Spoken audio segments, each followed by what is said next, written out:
નમસ્કાર દર્શક મિત્રો, ગુજરાતી ભાષાની નંબર 1 ચેનલ ડીડી ગિરનારના કૃષિ દર્શન કાર્યક્રમમાં હું કૃપા ત્રિવેદી આપ સૌનું હાર્દિક સ્વાગત કરું છું. દર્શક મિત્રો, આપણી આ સૃષ્ટિ પર આપણા માનવીઓની સાથે સાથે અન્ય અનેક જીવો પણ પોતાનું અસ્તિત્વ ધરાવે છે અને એમાં વન્ય પ્રાણીઓની સાથે આપણા માનવીઓના ટકાઉ વિકાસ તેમજ સમગ્ર સૃષ્ટિના ટકાઉ વિકાસ માટે વન તથા વન્ય જીવો સાથેના સહઅસ્તિત્વની ખૂબ જ જરૂરિયાત છે. તો મિત્રો, આજના આપણા કૃષિ દર્શન કાર્યક્રમમાં આપણે વાત કરીશું માનવ અને વન્યજીવ સહઅસ્તિત્વ વિષય પર. આ વિષય પર વિગતવાર માહિતી અને માર્ગદર્શન આપવા માટે વિષય નિષ્ણાત તરીકે આપણી સાથે ઉપસ્થિત છે શ્રી કનકબા રાઠોડ, કે જેઓ મદદનીશ નિયામક તરીકે પ્રોજેક્ટ મેનેજમેન્ટ યુનિટ અરણ્ય ભવન ગાંધીનગર ખાતે પોતાની ફરજ બજાવે છે. નમસ્કાર કનકબા. નમસ્કાર કૃપાબેન. કૃષિ દર્શન કાર્યક્રમ અને સ્ટુડિયોમાં આપનું હાર્દિક સ્વાગત છે. માનવ અને વન્યજીવ સહઅસ્તિત્વ વિષય પર આજે આપણે ચર્ચા કરીશું. અમે આપની પાસેથી ઘણી બધી માહિતી પણ મેળવીશું. તો કાર્યક્રમના પ્રારંભમાં એ જ પ્રશ્ન કે આ વન્ય પ્રાણી સહજીવન શું છે? માનવ અને વન્ય પ્રાણી સહઅસ્તિત્વ. હવે આ સરળ ભાષામાં જોઈએ તો એક જ વિસ્તાર હોય, જેવા કે ઘાસના મેદાનો, જંગલ વિસ્તાર, રણ વિસ્તાર જેવા વિસ્તારોમાં માનવ અને વન્યજીવ એકબીજા સાથે અનુકૂલિત સાધીને આ વન વિસ્તાર શેર કરે, પોતાની પ્રવૃત્તિઓને માનવ અનુકૂલિત કરી વન્યજીવને અનુરૂપ જીવનશૈલી અપનાવી એકબીજા સાથે રહે તો તેને સરળ ભાષામાં સહઅસ્તિત્વ કહી શકાય. ખૂબ જ સરસ રીતે સમજાવ્યું મેડમ કે વન્ય પ્રાણી સહજીવન શું છે. હવે હાલના તબક્કાની વાત કરીએ તો પ્રવર્તમાન સમયમાં આ સહઅસ્તિત્વની જરૂરિયાત શા માટે છે? આજના આધુનિક યુગમાં વધતા જતા વિકાસ અને ઘટતો જતો જંગલ વિસ્તાર, આપણી માનવ વસ્તી સતત ને સતત વધતી રહી છે. તો વધતા જતા વિકાસ અને ઘટતા જતા જંગલ વિસ્તારને કારણે માનવ અને સહઅસ્તિત્વ થોડું જોખમાયું છે. ઘણીવાર ક્યારે માનવ અને વન્યજીવના ઘર્ષણના બનાવો બને છે. તો આ બનાવોને અટકાવવા માટે, આ એક વિષમતા કહી શકાય, તો તેને અટકાવવા માટે હાલના સમયમાં વન્ય પ્રાણી સાથે સહજીવન એક ઉપાય છે અને આ માટે માનવ જ પ્રયત્નશીલ થાય, પોતાની પ્રવૃત્તિઓને અનુકૂળ રહે, નેચર ક્લોક સાથે રહીને પોતાની પ્રવૃત્તિઓને અનુકૂલિત કરી સહઅસ્તિત્વ જાળવી રાખે, ટકાઉ વિકાસને જાળવી શકાય. તે માટે હાલની પરિસ્થિતિને જોતા આ એક જ છે, સહઅસ્તિત્વ વન્યજીવો સાથે એક જ ઉપાય છે. બરાબર છે. તો આ સહજીવન આપણે જે વાત કરી રહ્યા છીએ કે માનવ અને વન્ય જીવોની સાથેના, તો આ સહજીવન વગર માનવ જીવન વિકાસ શક્ય છે ખરો? ના, સહજીવન વગર હું કહીશ તો માનવ જીવન સંપૂર્ણ અશક્ય છે. એક ઉદાહરણ આપું તો આઈન્સ્ટાઈને કહ્યું છે કે આ સૃષ્ટિ પરથી જો મધમાખી નાશ પામે તો સંપૂર્ણ માનવ જીવન 4 વર્ષમાં નાશ પામે. તો એક જ જીવ નાશ પામવાથી જો આ પરિસ્થિતિ સર્જાઈ શકે તો માત્ર કલ્પના કરો કે સમગ્ર વન્યજીવ સૃષ્ટિ આ માનવ જીવનમાંથી લુપ્ત થાય તો શું પરિસ્થિતિ સર્જાઈ શકે. આહાર ઝાડની મુખ્ય કડી તરીકે વન્યજીવ સૃષ્ટિ છે. તેના ટોપ પ્રિડેટર કહી શકાય તો આપણા માંસાહારી પ્રાણીઓ છે. સેકન્ડમાં કહી શકાય તો તૃણાહારી પ્રાણીઓ છે. તો આહાર ઝાડની મહત્વની કડી તરીકે વન્યજીવ સૃષ્ટિ છે. તો તેના લુપ્ત થવાના કારણે પૂરેને પૂરી આપણી માનવ સૃષ્ટિ નાશ પામી શકે છે. બરાબર છે. એટલે સહજીવન વગર માનવ જીવનના વિકાસ છે તે શક્ય નથી. ખૂબ જ સરસ વાત કરી. હવે વન્યજીવનનું મહત્વ છે એ સહઅસ્તિત્વમાં કેવું રહેલું છે, શું છે? વન્યજીવોનું સહઅસ્તિત્વ ચર્ચા કરી તેમ આહાર ઝાડમાં મુખ્ય રહેલું છે. આહાર ઝાડની એક કડી જોખમાય તો સંપૂર્ણ માનવ જીવન નાશ પામે. આપણે નાનપણથી ભણતા આવ્યા છીએ આહાર ઝાડ.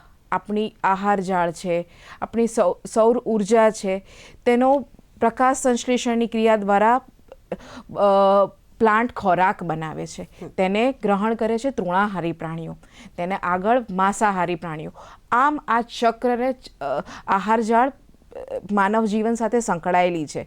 હવે આ જો નાશ પામે તો માનવ જીવન સંપૂર્ણપણે નાશ પામે અને એને ટકાવી રાખવા માટે માનવ જીવનનું અસ્તિત્વ વન જીવન સાથે જ શક્ય છે. વન વગર માનવનું જીવન અશક્ય છે. વન અને વન્યજીવો જો માનવના જીવનમાંથી નાશ પામે તો હું કહી શકું કદાચ એક મંથમાં આ સમગ્ર જીવસૃષ્ટિ નાશ પામશે. બરાબર છે. એટલે ખૂબ જ સરસ રીતે જોડાયેલા છે બંને, અને એની એકબીજાના પૂરક પણ થઈ શકે છે. એકબીજાના પૂરક પણ વન્યજીવ અને માનવ કહી શકાય. ખૂબ જ સરસ વાત કરી. હવે વન્યજીવ છે એની સાથે જીવવાના સહજીવનના જે ઉપાયો છે એ કયા કયા હોઈ શકે? જાણે કે આપણે જંગલ વિસ્તારમાં રહીએ છીએ. જંગલ વિસ્તારમાં દીપડા, સિંહ, જરખ, વરુ, રીંછ, મગર જેવા પ્રાણીઓ આપણી સાથે રહે છે. તો હું એક તમને ઉદાહરણ આપીશ કે આપણે દીપડાવાળા જંગલ વિસ્તારમાં રહીએ છીએ. તો આપણે દીપડાના જંગલ વિસ્તારમાં રહેતા હોઈએ તો દીપડો એ નિશાચર પ્રાણી છે. તો તેને અનુરૂપ આપણે આપણી જીવનશૈલી, જીવનની પ્રવૃત્તિઓને અનુકૂલિત કરી શકીએ. રાત્રે વન વિસ્તારમાં એકલા ન ફરીએ. જો ક્યારેક જવાની જરૂરિયાત પડે તો સમૂહમાં જ જઈએ. આપણા બાળકોને એકલા ન મૂકીએ વન્ય વિસ્તારની આસપાસ. આપણા જ્યારે ચરાવવા જઈએ જંગલ વિસ્તારમાં તો આપણા પશુઓને રેઢા ન મૂકીએ. વન વિસ્તારની આસપાસ જો આપણું ખેતર આવેલું હોય તો રાત્રિ દરમિયાન જો દેખરેખ રાખવાની જરૂરિયાત જણાય તો આપણે નીચે ના સૂઈ જઈએ, માછડા ઉપર સૂઈ જઈએ. માછડાની ઉપર જ્યારે આપણે સૂતા હોઈએ તો એનો ટેકો હટાવી લઈએ. જેવી નાની નાની પ્રવૃત્તિ જ્યારે જંગલ વિસ્તારની આસપાસ રહેતા હોઈએ ત્યારે કરી શકાય. જંગલ વિસ્તારમાં જઈએ ત્યારે શું કરી શકાય? જંગલ વિસ્તારમાં જઈએ ત્યારે આપણા પ્રાણીઓને કનડગત ના પહોંચે તેવી પ્રવૃત્તિઓ ન કરીએ, તેમને ખોરાક ના આપીએ. વન વિસ્તારમાં જઈએ ત્યારે વાહન ધીમું ચલાવીએ. આવી નાની નાની પ્રવૃત્તિઓને આપણે અનુકૂલિત કરી તેમની સાથે સહઅસ્તિત્વ ટકાવી શકીએ છીએ. હવે રીંછ વિસ્તારની વાત કરીએ તો રીંછ પણ નિશાચર પ્રાણી છે. તો તેના વિસ્તારમાં પણ આપણે આપણી પ્રવૃત્તિઓને અનુકૂલિત કરી શકે. સિંહ વિસ્તારમાં જ્યારે આપણે રહેતા હોઈએ, સિંહ અને દીપડા વિસ્તારમાં, તો આપણી ઘરની આસપાસ માંસાહાર ન ફેંકીએ. તો આ રીતે આપણે આપણા જંગલ વિસ્તારની આસપાસ જંગલ વિસ્તારમાં નાની નાની પ્રવૃત્તિઓને અનુકૂલિત કરી જંગલ વિસ્તારમાં આપણે સહઅસ્તિત્વ જાળવી શકીએ છીએ. જી મેડમ. દર્શક મિત્રો, આપ જોઈ રહ્યા છો કૃષિ દર્શન કાર્યક્રમને. આજે આપણે વાત કરી રહ્યા છીએ માનવ અને વન્યજીવ સહઅસ્તિત્વ વિષય પર. આ વિષય પરની ચર્ચા યથાવત છે. સમય થયો છે વિરામનો. મળીને નાનકડા વિરામ બાદ.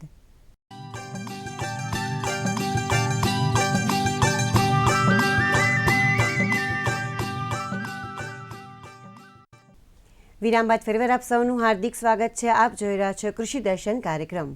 માનવ અને વન્યજીવ સહઅસ્તિત્વ આ વિષય પર શ્રી કનકબા રાઠોડ આપણને ખરેખર ખૂબ જ અગત્યની માહિતી આપી રહ્યા છે. આપણી ચર્ચાને આગળ વધારીએ. કનકબા, આપે જણાવ્યું કે વન્યજીવ સાથે સહજીવનના કયા કયા ઉપાયો કરી શકાય. આપણે શું ધ્યાન રાખવું જોઈએ કે જેથી કરીને વન્યજીવથી આપણને ખતરો ના રહે અને આપણે એ લોકોનું કેવી રીતે રક્ષણ કરી શકીએ. આ બંને બાબતોની આપણે ચર્ચા કરી. હવે આપણે ભારત દેશના સહઅસ્તિત્વ ક્યાં જોવા મળે છે? ભારત દેશમાં જો વાત કરું તો રાજસ્થાન રાજ્યમાં પાલી જિલ્લામાં માનવ અને દીપડા વચ્ચેનું સહઅસ્તિત્વ વર્ષોથી જોવા મળે છે. ત્યાંના વિસ્તારમાં રબારી કમ્યુનિટી છે. તેઓ દીપડા સાથે વર્ષોથી સહઅસ્તિત્વમાં રહે છે. તેમણે દીપડાના સહઅસ્તિત્વને સ્વીકાર્યું છે. આ જે રબારી કમ્યુનિટી છે એ ગામમાં 60 જેટલા દીપડાઓ વર્ષોથી એમની સાથે વિના સંઘર્ષે રહે છે. કહી શકાય કે તેમની મુખ્ય આજીવિકાનું સાધન આ દીપડા છે અને તેઓ આને સ્વીકારે છે. તે આ દીપડા સાથે સહઅસ્તિત્વમાં રહે છે. તેઓ પોતાની પ્રવૃત્તિઓને એની સાથે એમણે અનુકૂલન સાધી લીધું છે. તેઓ તેમની રોજિંદી પ્રવૃત્તિઓને પોતાના જ્યારે ચરાવવા જાય પોતાના ઢોર ઢાખર ત્યારે એમની સાથે રહે છે, અવાજો કરે છે. પોતાના દુધાળા પ્રાણીઓને એકલા નથી મૂકતા, રાત્રે એકલા જતા નથી. તેઓ નાની નાની પ્રવૃત્તિઓ કરીને અનુકૂલન સાધીને એક પણ માનવ ઘર્ષણના બનાવો વગર વર્ષોથી સાથે રહી શકે. તો હું કહી શકું કે માનવ અને વન્યજીવનું આ એક શ્રેષ્ઠ સહઅસ્તિત્વનું ઉદાહરણ કહી શકાય. જી, ખૂબ સરસ. આપણા ભારત દેશની તો વાત કરીએ. આપણે જણાવ્યું કે રાજસ્થાનની અંદર આવું સરસ ઉદાહરણ છે જે જોવા મળે છે. આપણા ગુજરાત રાજ્યની વાત કરીએ તો માનવ અને વન્યજીવનું સહઅસ્તિત્વ ક્યાં જોવા મળે છે?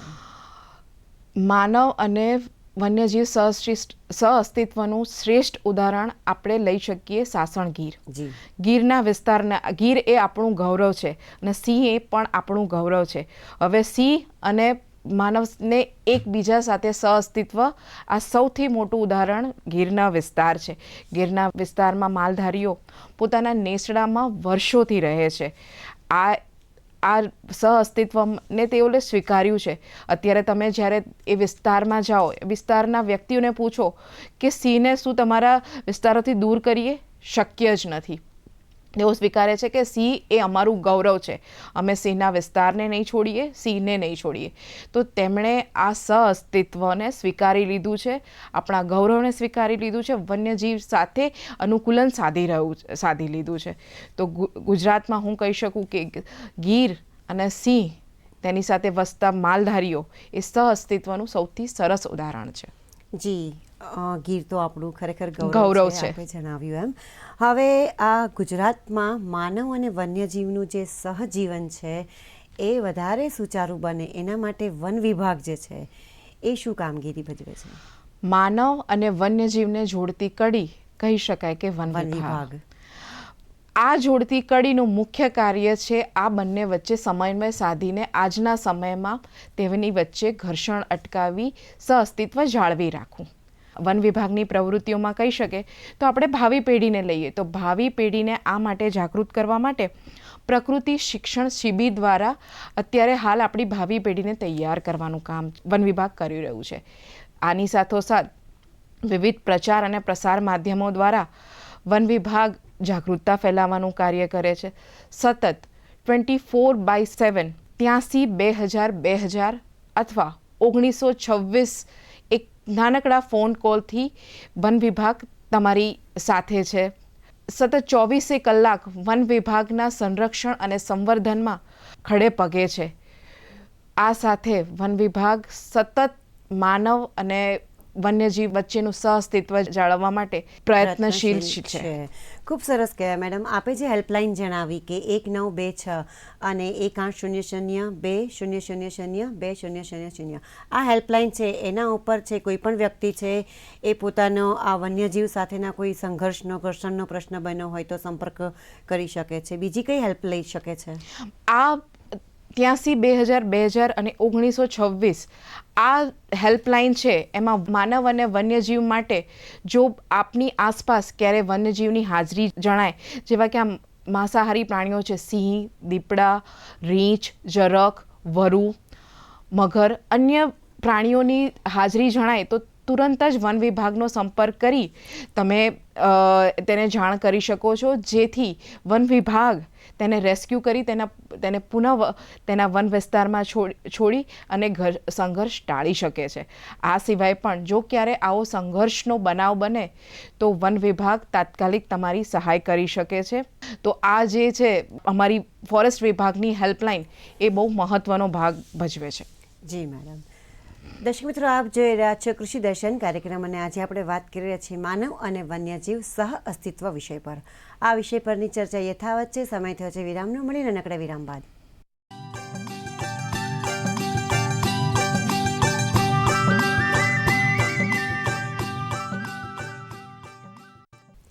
વિરામ બાદ ફરીવાર આપ સૌનું હાર્દિક સ્વાગત છે. આપ જોઈ રહ્યા છો કૃષિ દર્શન કાર્યક્રમ માનવ અને વન્યજીવ સહ અસ્તિત્વ. આ વિષય પર આજે આપણે માહિતી મેળવી રહ્યા છીએ શ્રી કનકબા રાઠોડ કે જેઓ અરણ્ય ભવન ગાંધીનગરથી અહીંયા પધાર્યા છે. આપણને ખરેખર ખૂબ જ અગત્યની માહિતી આપી રહ્યા છે. આપણી ચર્ચાને આગળ વધારીએ. મેડમ, આપે જણાવ્યું કે ગુજરાતમાં સહજીવન છે કઈ જગ્યાએ અસ્તિત્વમાં છે અને વન વિભાગ છે એ કયા પ્રકારે કામગીરી કરે છે. કોઈ વ્યક્તિ, કોઈ માનવ છે તો વન્યજીવ સાથે મુશ્કેલીમાં મુકાય તો કયા પ્રકારે મદદ મળી શકે છે, તમામ ચર્ચા થઈ. આપે એમાં એવું પણ જણાવ્યું કે પ્રકૃતિ શિક્ષણ શિબિર પણ યોજવામાં આવે છે, તો એ શું હોય છે? પ્રકૃતિ શિક્ષણ શિબિરમાં આપણી ભાવિ પેઢીને, આપણા શાળામાં ભણતા બાળકો, કોલેજમાં ભણતા બાળકોને બે દિવસ એક રાત્રિ અથવા 3 દિવસ એક રાત્રિ સાથે વન વિસ્તારમાં તેઓને રાખી તેમને પ્રકૃતિ સાથે સમન્વય સાધી શકે તે માટે તેમને શિક્ષણ આપવામાં આવે છે. તેઓને પ્રકૃતિમાં જ રાખી પ્રકૃતિ સાથે સમન્વય કઈ રીતે કરી શકાય જી તે માટે તેમને શિક્ષણ આપવામાં આવે છે. તેમાં વન વિભાગને લગતી માહિતી, વન વિસ્તારોને લગતી માહિતી, ભાવિ માનવ અને વન્યજીવ ઘર્ષણ અટકાવી શકાય, તેમની સાથે સમન્વય સાધી શકાય તે માટે તેઓને જાગૃત કરવામાં આવે છે. આપણા જીવનમાં વન અને વન્યજીવોનું શું મહત્ત્વ છે તેઓને સાથે રાખી 2 દિવસ 1 રાત્રિ 3 દિવસ અને 1 રાત્રિના જે કાર્યક્રમો છે તેમાં તેમને જોડી વન વિસ્તારમાં જ રહી વન વિસ્તારને કઈ રીતે અનુકૂલિત શકાય તે માટે ભાવિ પેઢીને તૈયાર કરવાનું કામ પ્રકૃતિ શિક્ષણ શિબિરમાં જે કરવામાં ખૂબ આવે છે. જ પ્રશંસનીય છે. મેડમ, હવે ગુજરાતમાં છે એ આપણે માનવ જીવન છે અને વન્યજીવ છે એ બંનેના સહઅસ્તિત્વની આપણે વાત કરી રહ્યા છીએ. તો ઘણી બધી વખત એવું થતું હોય કે વન્ય પ્રાણીથી માનવ પર હુમલો થતો હોય, કોઈ પશુ પર હુમલો થતો હોય, ઈજા થતી હોય, પશુના મૃત્યુ થતા હોય, માલધારી લોકોના પશુના, તો એમાં જે સહાય મળવા પાત્ર હોય છે એમાં કંઈક દરમાં સુધારો થયો છે. તો એ કયા પ્રકારનો સુધારો છે એ વિશે જણાવો. હાલમાં 2 ડિસેમ્બરના રોજ આ દરોમાં સુધારો કરવામાં આવે છે. જી. પહેલાના સમયમાં માનવ મૃત્યુ સમયે 5 લાખની સહાય આપતી હતી. આ દરમાં સુધારો કરી હાલ 10 લાખ જેટલું વળતર માનવ મૃત્યુના કિસ્સામાં આપવામાં આવે છે. કાયમી અપંગતા હોય તેવા કિસ્સામાં પણ 10 લાખની સહાય આપવામાં આવે છે. આ સાથે સાથે દુધાળા પશુઓના મૃત્યુના કિસ્સામાં 50,000 જેટલી સહાય આપવામાં આવે છે. બિન દુધાળા પશુઓના કિસ્સામાં 25,000 જેટલી સહાય કરવામાં આવે છે. તો માનવ અને વન્ય પ્રાણી વચ્ચે ઘર્ષણ ન સચવાય તેની માટે આ દરોમાં સુધારો કરવામાં આવ્યો છે. માનવમાં ક્યારેક વન્યજીવ પ્રત્યે એક નિવારાત્મક પગલાં કહી શકાય, તેની વચ્ચે અરુચિ ન કળવાય, પોતાની આર્થિક પ્રવૃત્તિ એ કરી શકે, આર્થિક પોતાનું જીવન છે એ ટકાવી શકે, તેના કુટુંબીજનો છે એ કાયમ માટે નિરાધાર ન થઈ શકે, પોતાનું આર્થિક ઉપાર્જન કરી શકે, એને માટે બીજું દુધાળું પ્રાણી ખરીદવા માટે આ સહાય કરવામાં આવે છે. બરાબર. માનવીના મૃત્યુના અને કાયમી અપંગતાના કિસ્સામાં 10 લાખ જેટલું વળતર દુધાળા પશુ માટે 50,000 અને બિન દુધાળા પશુઓ માટે 25,000ની સહાય સુધારેલા દર મુજબ મળવાપાત્ર છે. બરાબર છે. હવે માનવ અને વન્ય પ્રાણીનું સહજીવન જે છે એને વધારે સારું સુચારું બનાવવા માટે માનવ તરીકે આપણી શું જવાબદારી છે? માનવ એ આજના સમયમાં નહીં, વર્ષોથી એક પ્રતિભાશાળી પ્રાણી રહ્યું છે. આપણા જાણે ઘરમાં કોઈ પરિસ્થિતિ ઘર્ષણની સર્જાય તો આપણે કોની પાસે અપેક્ષા રાખીએ છીએ? એક સમજદાર વ્યક્તિ, ઘરના વડીલ પાસે. અને આ અત્યારે માનવ જગતમાં માનવ એ કહી શકાય કે સમજદાર પ્રાણી છે.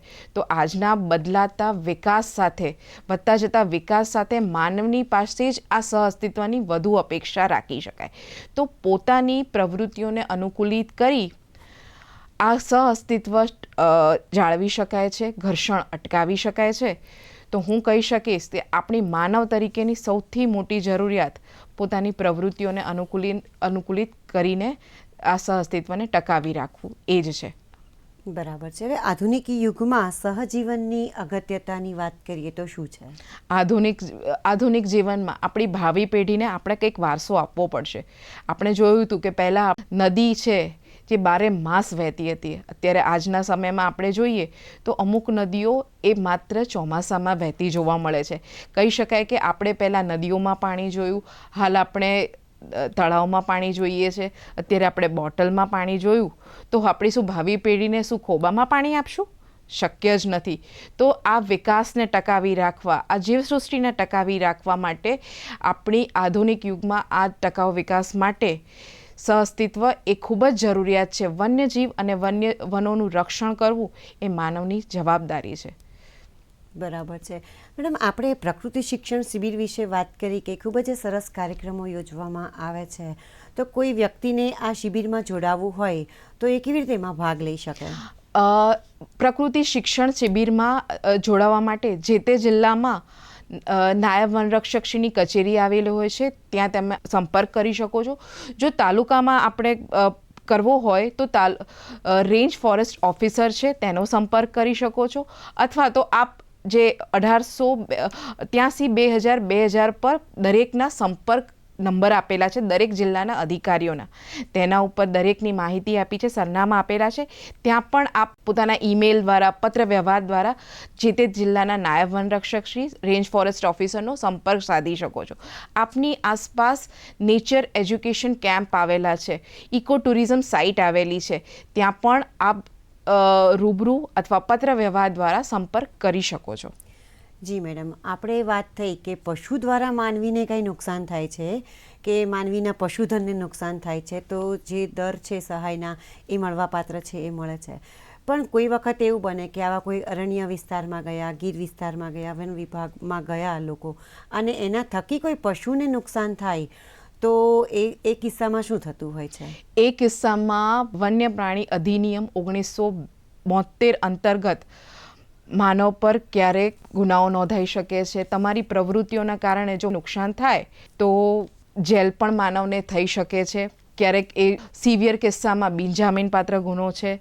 તો વન્ય વિસ્તારમાં જ્યારે આવી અનિચ્છનીય પ્રવૃત્તિઓ કરો ત્યારે વન્યજીવ અધિનિયમ 1972 અંતર્ગત તમારા વિરુદ્ધ કાયદાકીય કાર્યવાહી થઈ શકે છે. એટલે દંડ અને કારાવાસ બંને થઈ બંને શકે છે. થઈ ખૂબ શકે સરસ છે. મેડમ, આપણે આ વિષય પર ખરેખર ખૂબ જ સરસ માહિતી અમે આપની પાસેથી મેળવી.